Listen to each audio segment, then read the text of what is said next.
Assalamualaikum warahmatullahi wabarakatuh.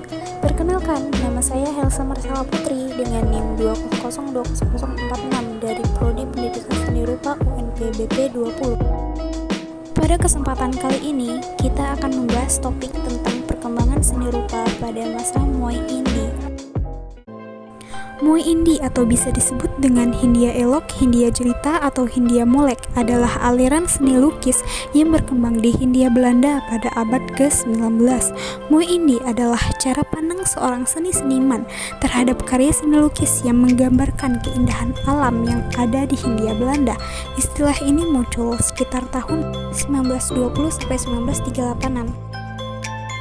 Pada perkembangan awal, seni lukis ini merupakan bagian dari perjalanan bangsa Eropa di Hindia Belanda sebagai bentuk laporan perjalanan yang nantinya akan disampaikan kepada pemerintah di negaranya. Selanjutnya, seni lukis ini semakin berkembang dan memunculkan nama seseorang pelukis pribumi yang bernama Raden Saleh Bustaman yang mendapatkan pembelajaran seni dari orang Eropa yang bernama Antonio Joseph Payen.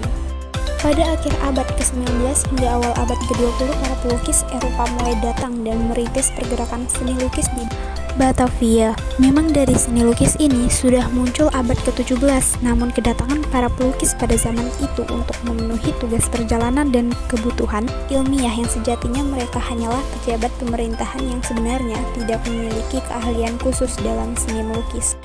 Lukisan-lukisan Muay Indie ini dapat dikenali dari penampilan fisiknya.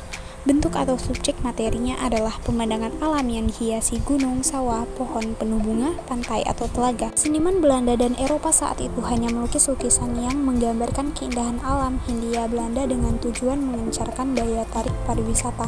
Selanjutnya, ciri-ciri lukisan Muay Indie yaitu: pertama, pemandangan alam seperti sungai, gunung, hutan, suasana perdesaan, sawah yang indah di Hindia Belanda. Kedua, Muay Indie ini lukisannya menggambarkan wanita-wanita di Hindia Belanda yang juga eksotis. Nah, yang ketiga, laki-laki pribumi ini juga sering muncul sebagai objek lukisan, biasanya sebagai orang desa, penari, atau bangsawan.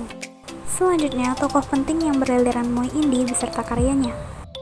Yang pertama, Anthony Auguste Joseph Payen.